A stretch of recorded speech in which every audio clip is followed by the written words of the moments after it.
relax yourself, enjoy the moment, and be as enthusiastic as we can. All right? Play for us. You got that? Go!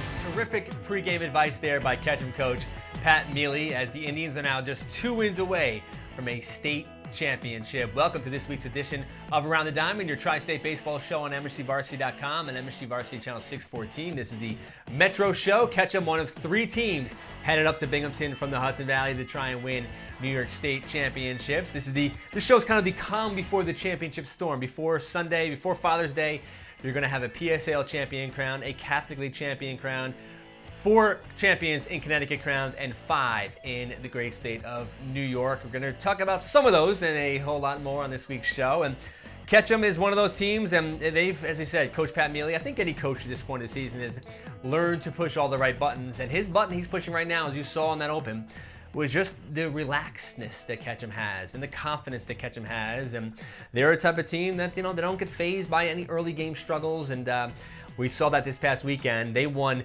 their 2 regional games in the Class AA tournament. First was on Friday, and Tim Zembauer taking the mound against an Elmira squad from Section 4, a powerhouse program coming down to face Ketchum at Arlington High School. And Tim Zembauer really delivered, and he delivered like he's done all season long.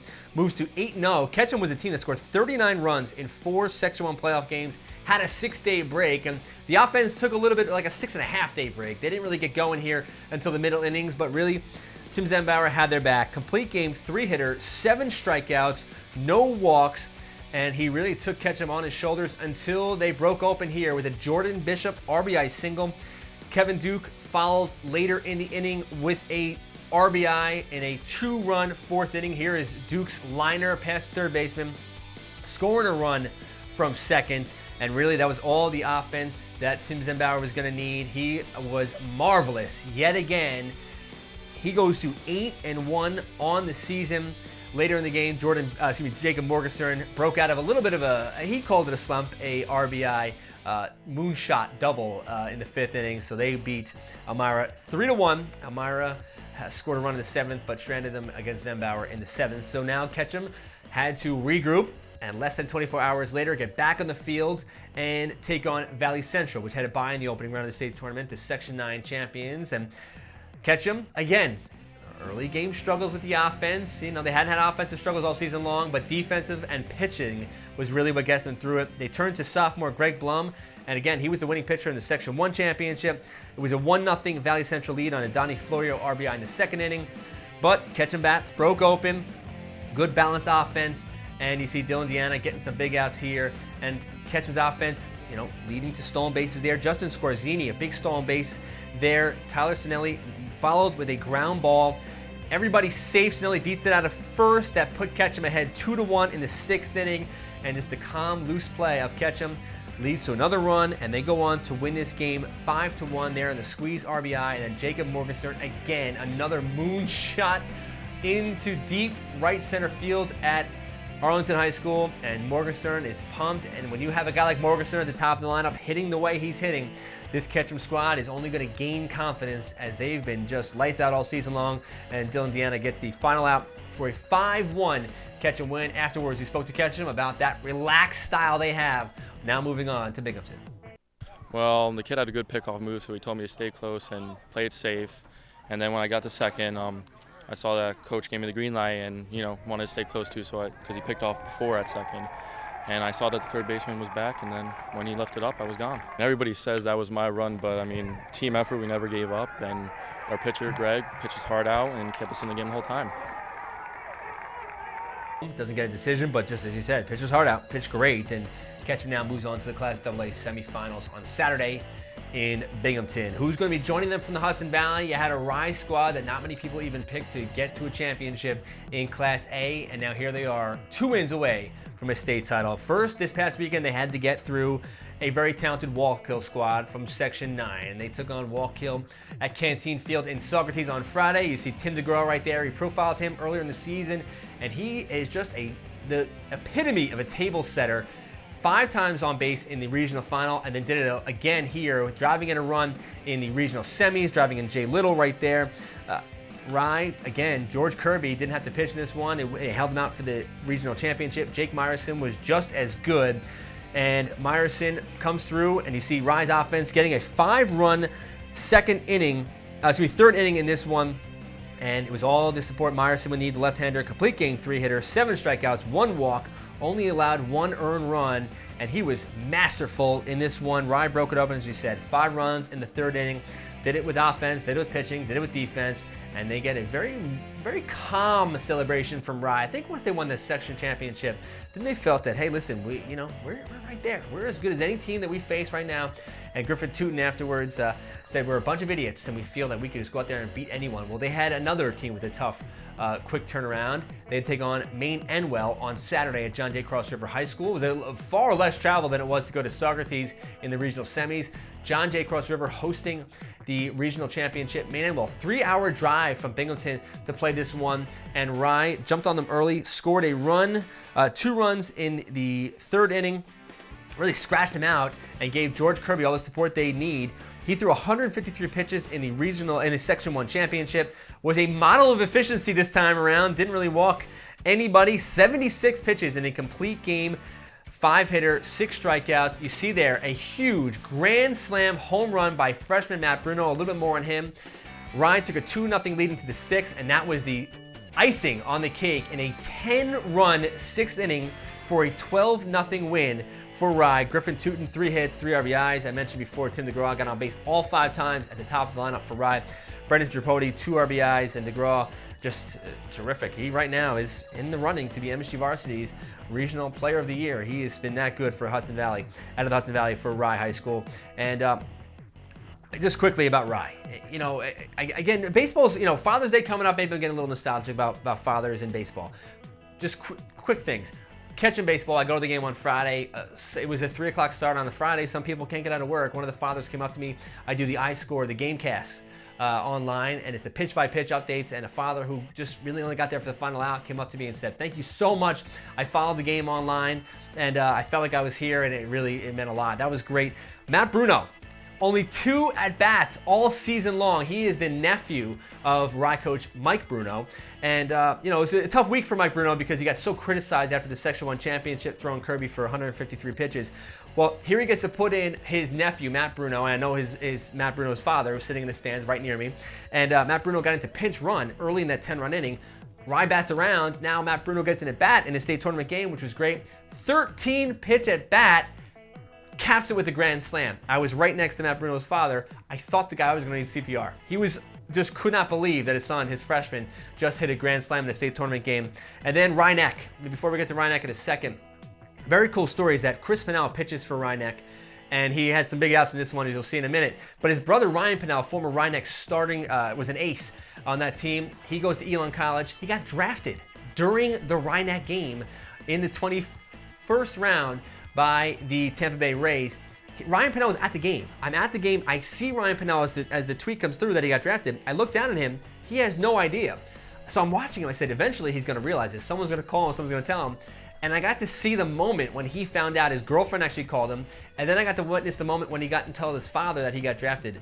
And a very, very cool thing. So some father-son love here on Father's Day week on MSG Varsity. And really, father's baseball, it's kind of like synonymous. Very cool thing.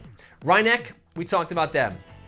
They're now headed to the state semifinals. They had to get through Spack and Kill first in the regional semifinals. That game was on Friday at Canteen Field. And Rye-Neck pitching, is any team pitching better in New York State than the Rye-Neck Panthers? And they've really done it all season long. They knock off Spack and Kill, the 4-time Section 9 Class B champions, 2-0 in the semifinals. This time it was Ryan Aquino dealing with a foot injury, and he was terrific. And just 2 runs for Rye-Neck was all they're going to need, as Ryan Aquino just sets down Spack and Kill, complete game, 3-hitter, 7 strikeouts, only 1 walk, and he was fantastic like he's been all season long. Spack and Kill had a little bit of a threat, runners in scoring position late in this game.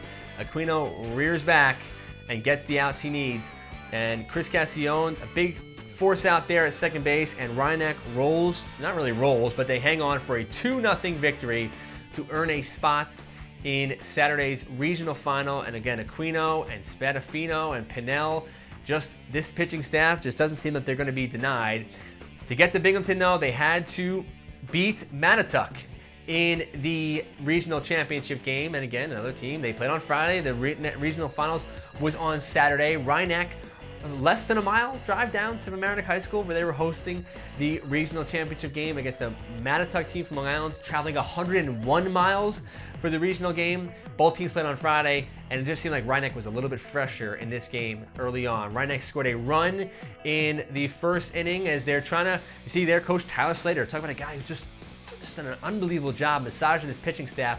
The biggest blow in this game was right here. Watch where this home run hits. If you see it, it lands on top of Mamaroneck High School. There's a 353-foot sign there, and I would say it traveled at least 50 feet over, and that was a mammoth home run there, and it was one of 3 runs that Rhinebeck scored in this game. Tom Pippolo had an RBI double in the first inning off the fence, and then another run scored in the 4th inning, and really that was all Angelo Spadafino was going to need. 6 1/3 scoreless innings. He goes to 6-0 on the season. Great catch there in center field there by Joe Tardif, but Chris Pinnell comes into this game in relief, gets the final 2 outs after Mattituck put runners on 2 on and put the tying run at the plate, and Chris Pinnell gets the final 2 outs via strikeouts, just kind of bringing a reliever, gets 2, blows away a couple guys, the middle of the Mattituck order, and Rhinebeck wins it 3-0. They're headed to Binghamton, and I think of all the teams really from the Hudson Valley headed to Binghamton, they had the best shot to win a state championship. Confidence for Rhinebeck at a high,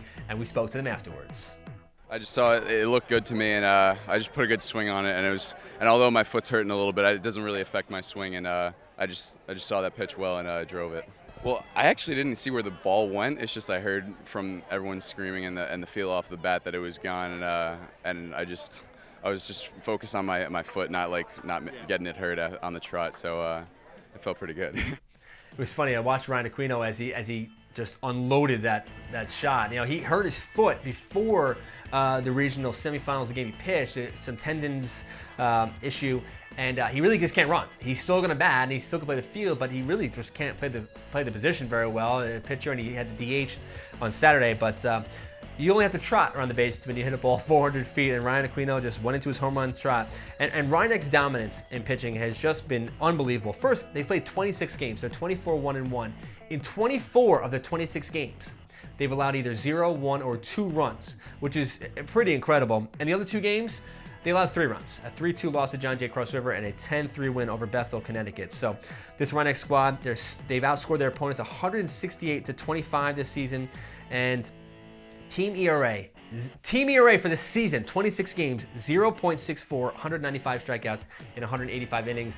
And, you know, the strikeouts are the pitchers, but really that ERA is a product of just great defense that Rhinebeck has. Just, I mean, right now, they're playing the best baseball, I have to say, of really any team outside of Class AA. They're as good as Rye is in Class A. We talked about Class C baseball. There's 3 teams headed up. The team that doesn't get to go from Section 1, that being Haldane. Now, Haldane beats Tuckahoe in extra innings. They win 7-3 in the Section 1 Class C championship game. They knocked off Chester on Friday from Section 9 in the regionals, and then they took on a Pearson-Bridgehampton team, which right now, they seem like a team of destiny, because Pearson-Bridgehampton in their Long Island championship, their state regional semi, they got no hit, and they won 1-0, and then they go out there and the bats woke up. Tim Markowitz, 2 for 2, 2 RBIs, a double and a stolen base, and Forrest Loesch gets the win on the mound, and Haldane just kicked the ball around a little bit in the field.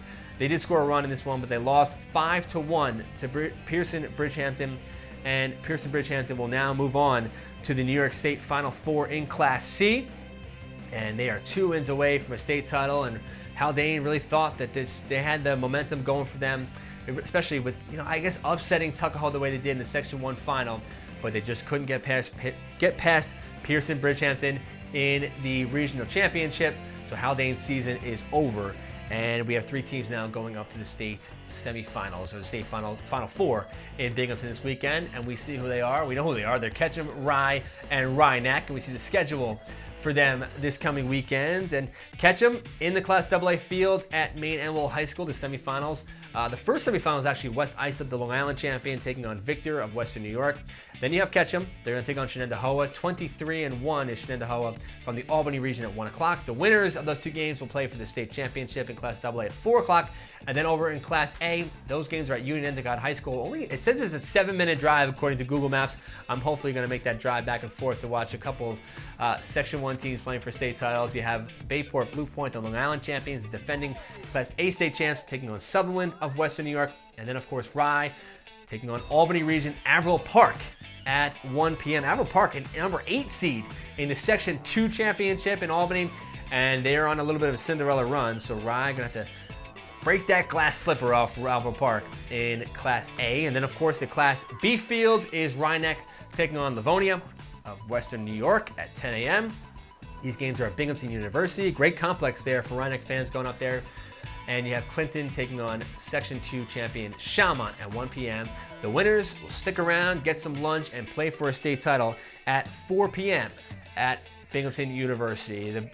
I love the state championship in baseball because it's just good baseball.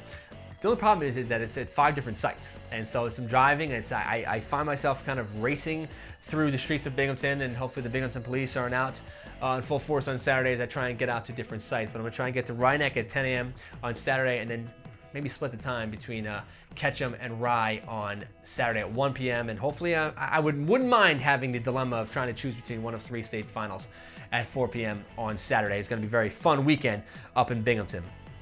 In the Catholic ranks, now the Catholic AA championship was actually postponed a couple times because of rain. The A final was held on Sunday night, and you had Sacred Heart out of Yonkers taking on Nazareth for the A championship. And now Sacred Heart last year they lost. They were in the winner's bracket, got beat twice in the finals, trying to end the heartbreak against a Nazareth squad coming in hot themselves. But Sacred Heart, the pitching, the Irish would not let the A Division's title slip away this season, and the pitching of David Hurley made sure of it. 10 strikeouts and a 5-hit complete game effort. Sacred Heart knocks off Nazareth 2-0, celebrating that championship with water and throwing gloves up in the air in a little dog pile at the mound. Albert Flores drove in the first run of the 5th inning. Jeffrey Hernandez scored a squeeze bunt later in the inning as well. And Nazareth put a little scare into Sacred Heart late in this game. Put the tying run at the plate, but a 2-0 win for Sacred Heart and their first title. Just a fantastic season for Sacred Heart. Really under the radar in the Catholic League. There's so many bigger schools in the Catholic League, but Sacred Heart, the little guys, they win a Class A championship. Now we move on. As I said, the PSAL championship is on Thursday night at Yankee Stadium. Not a bad venue to host a championship game, and that being Cardozo taking on Tottenville. And of course, you have the Catholic Championship is Zavarian taking on Malloy.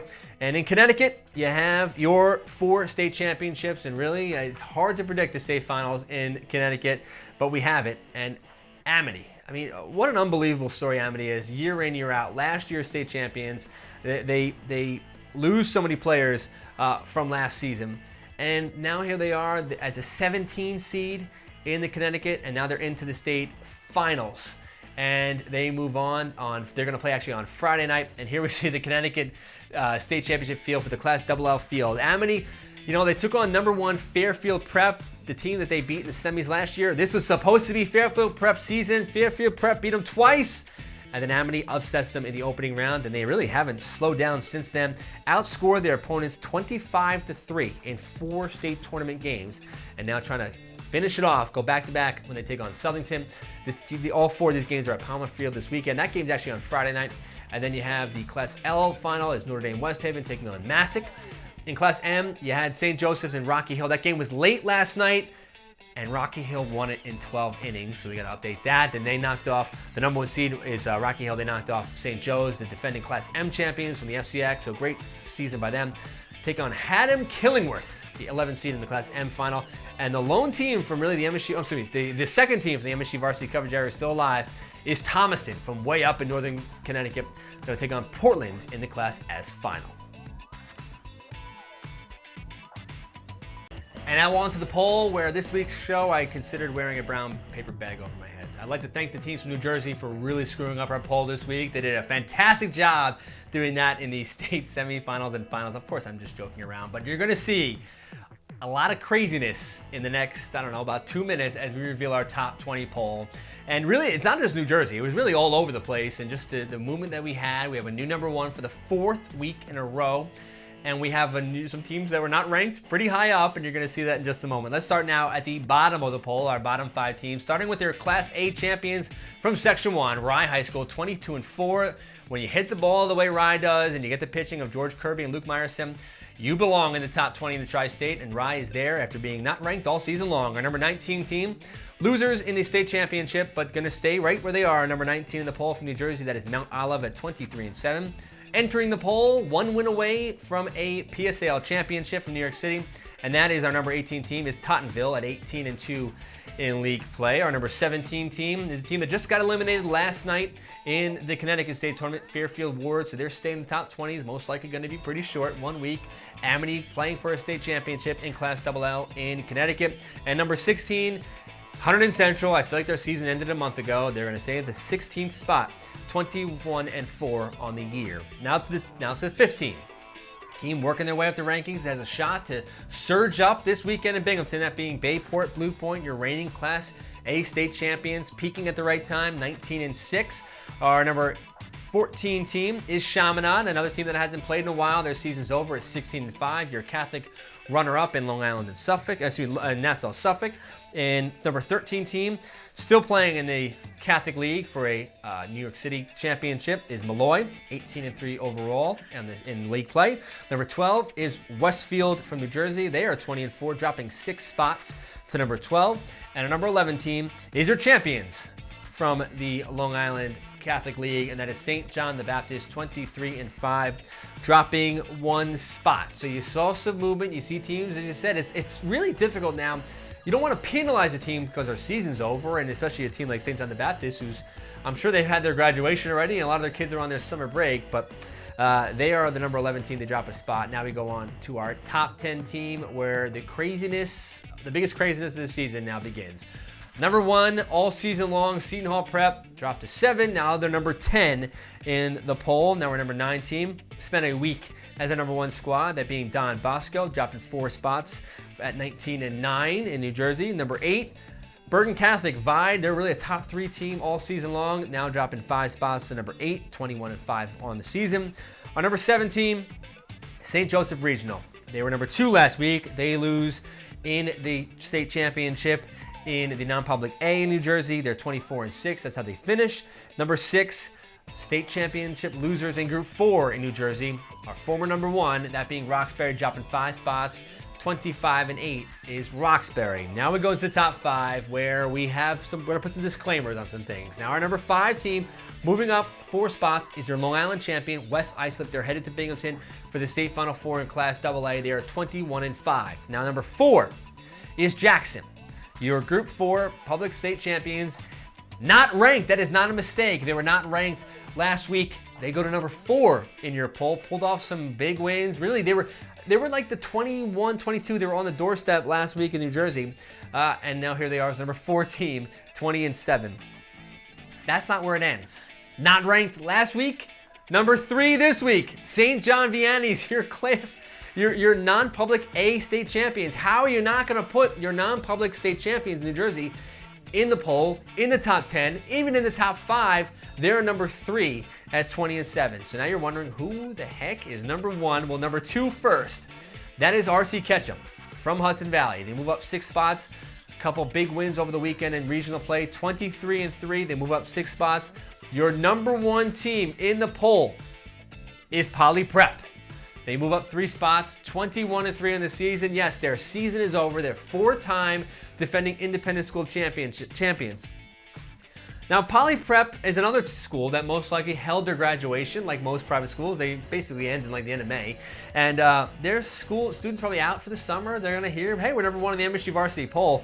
Don't get too comfortable, because we're gonna move some things around if, and only if, either Ketchum or West Islip win this weekend in the New York State Class AA Championship. If one of them wins the state title, we're going to strongly consider where they are. Maybe they're going to be number 1 in the poll. Maybe Polyprep hangs on. Really depends on how they play. I'll be at all the games this weekend in Binghamton, and it's going to be very fun to try and do, and I say fun loosely, very fun to try and do this final poll. I want to thank everyone for tuning in to this week's show. I want to thank Russ, Brian, and Bob, Eddie, Dan, and Chris for all the great work they do on the show. Happy Father's Day. Enjoy the baseball.